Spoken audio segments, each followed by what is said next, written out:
Chapter 4 Everything Matters Equally. As Johann Wolfgang von Goethe said, things which matter most must never be at the mercy of things which matter least. Equality is a worthy ideal pursued in the name of justice and human rights. In the real world of results, however, things are never equal. No matter how teachers grade two students are not equal. No matter how fair officials try to be, contests are not equal. No matter how talented people are, no two are ever equal. A dime equals 10 cents and people must absolutely be treated fairly, but in the world of achievement everything doesn't matter equally. Equality is a lie. Understanding this is the basis of all great decisions. So, how do you decide?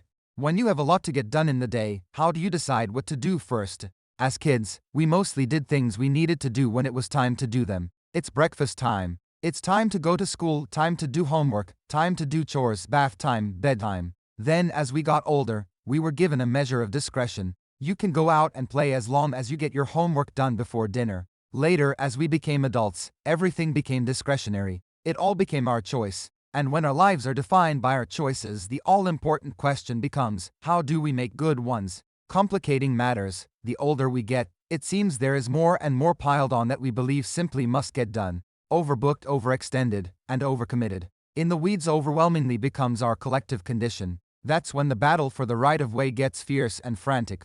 Lacking a clear formula for making decisions, we get reactive and fall back on familiar, comfortable ways to decide what to do. As a result, we haphazardly select approaches that undermine our success. Pinballing through our day like a confused character in a B-horror movie, we end up running up the stairs instead of out the front door. The best decision gets traded for any decision, and what should be progress simply becomes a trap. When everything feels urgent and important, everything seems equal. We become active and busy, but this doesn't actually move us any closer to success. Activity is often unrelated to productivity, and business rarely takes care of business. The things which are most important don't always scream the loudest. A Bob Hawke, as Henry David Thoreau said, "It's not enough to be busy, so are the ants." The question is, what are we busy about? Knocking out 100 tasks for whatever the reason is a poor substitute for doing even one task that's meaningful. Not everything matters equally, and success isn't a game won by whoever does the most. Yet that is exactly how most play it on a daily basis. Much to do about nothing. To-do lists are a staple of the time management and success industry. With our wants and others' wishes flying at us right and left, we impulsively jot them down on scraps of paper in moments of clarity or build them methodically on printed notepads. Time planners reserve valuable space for daily, weekly, and monthly task lists. Apps abound for taking to DOS mobile, and software programs code them right into their menus. It seems that everywhere we turn we're encouraged to make lists, and though lists are invaluable, they have a dark side. While to-dos serve as a useful collection of our best intentions, they also tyrannize us with trivial, unimportant stuff that we feel obligated to get done because it's on our list, which is why most of us have a love-hate relationship with our to-dos. If allowed, they set our priorities the same way an inbox can dictate our day. Most inboxes overflow with unimportant emails masquerading as priorities. Tackling these tasks in the order we receive them is behaving as if the squeaky wheel immediately deserves the grease. But as Australian Prime Minister Bob Hawke duly noted, the things which are most important don't always scream the loudest. Achievers operate differently. They have an eye for the essential. They pause just long enough to decide what matters and then allow what matters to drive their day. Achievers do sooner what others plan to do later and defer, perhaps indefinitely, what others do sooner. The difference isn't in intent, but in right of way. Achievers always work from a clear sense of priority. Left in its raw state, as a simple inventory, a to-do list can easily lead you astray. A to-do list is simply the things you think you need to do. The first thing on your list is just the first thing you thought of. To-do lists inherently lack the intent of success. In fact, most to-do lists are actually just survival lists getting you through your day and your life, but not making each day a stepping stone for the next so that you sequentially build a successful life. Long hours spent checking off a to-do list and ending the day with a full trash can and a clean desk are not virtuous and have nothing to do with success. Instead of a to-do list, you need a success list, a list that is purposefully created around extraordinary results. To-do lists tend to be long, success lists are short. One pulls you in all directions, the other aims you in a specific direction. One is a disorganized directory and the other is an organized directive. If a list isn't built around success, then that's not where it takes you. If your to-do list contains everything, then it's probably taking you everywhere but where you really want to go. So how does a successful person turn a to-do list into a success list?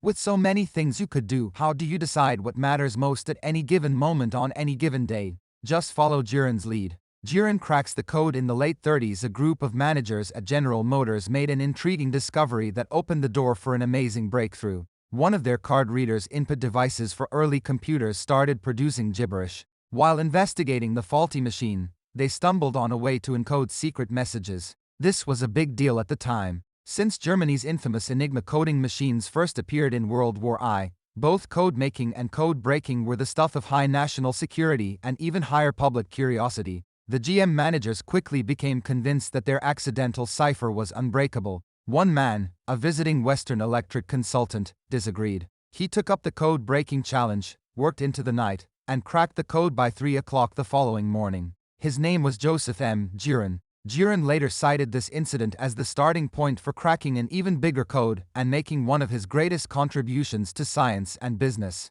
As a result of his deciphering success, a GM executive invited him to review research on management compensation that followed a formula described by a little-known Italian economist, Vilfredo Pareto. In the 19th century, Pareto had written a mathematical model for income distribution in Italy that stated that 80% of the land was owned by 20% of the people. Wealth was not evenly distributed. In fact, according to Pareto, it was actually concentrated in a highly predictable way. A pioneer of quality control management, Jiren had noticed that a handful of flaws would usually produce a majority of the defects. This imbalance not only rang true to his experience, but he suspected it might even be a universal law and that what Pareto had observed might be bigger than even Pareto had imagined. While writing his seminal book Quality Control Handbook, Jiren wanted to give a short name to the concept of the vital few and trivial many. One of the many illustrations in his manuscript was labeled Pareto's Principle of Unequal Distribution.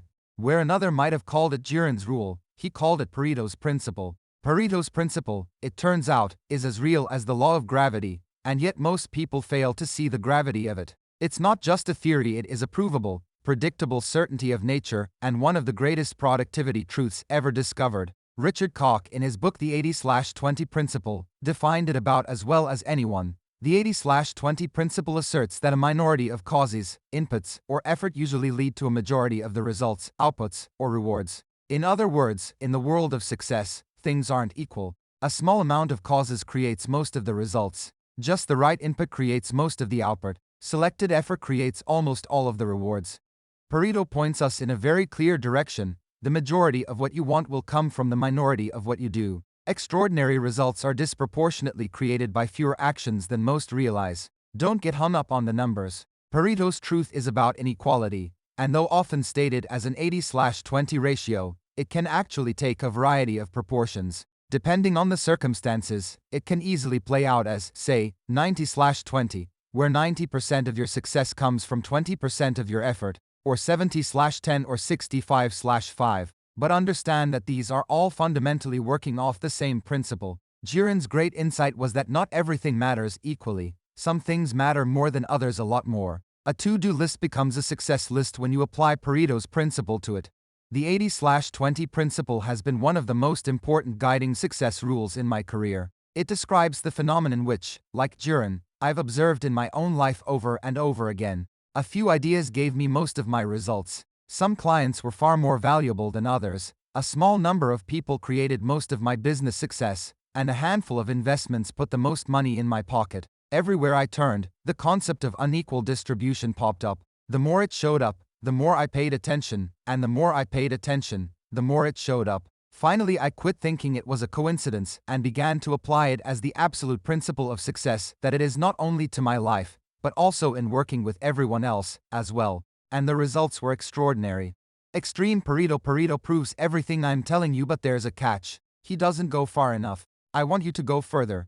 I want you to take Pareto's principle to an extreme. I want you to go small by identifying the 20%, and then I want you to go even smaller by finding the vital few of the vital few. The 80/20 rule is the first word, but not the last, about success. What Pareto started, you've got to finish. Success requires that you follow the 80/20 principle, but you don't have to stop there.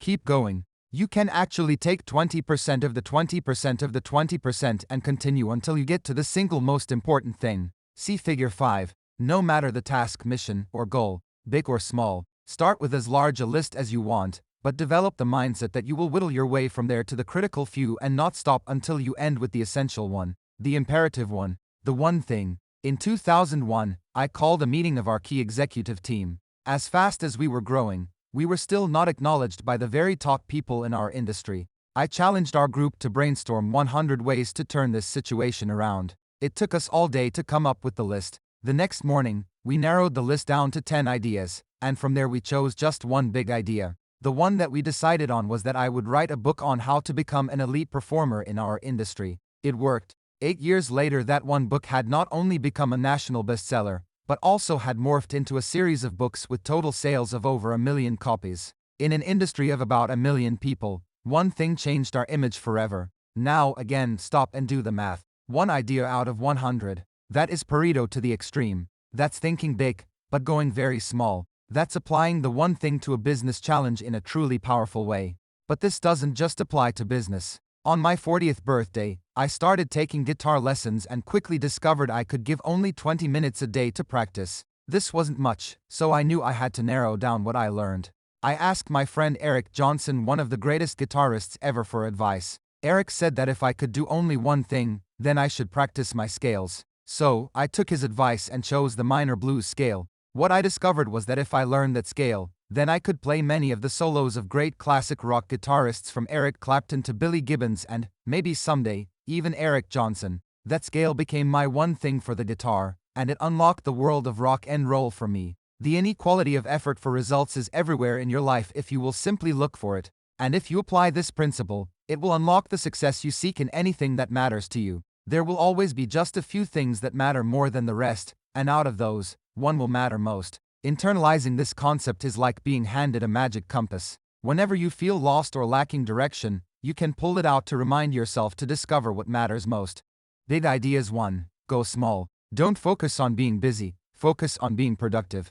Allow what matters most to drive your day. 2. Go extreme. Once you've figured out what actually matters, keep asking what matters most until there is only one thing left. That core activity goes at the top of your success list. 3. Say no. Whether you say later or never, the point is to say not now to anything else you could do until your most important work is done. 4. Don't get trapped in the check-off game. If we believe things don't matter equally, we must act accordingly. We can't fall prey to the notion that everything has to be done, that checking things off our list is what success is all about. We can't be trapped in a game of check-off that never produces a winner. The truth is that things don't matter equally, and success is found in doing what matters most. Sometimes it's the first thing you do. Sometimes it's the only thing you do. Regardless, doing the most important thing is always the most important thing.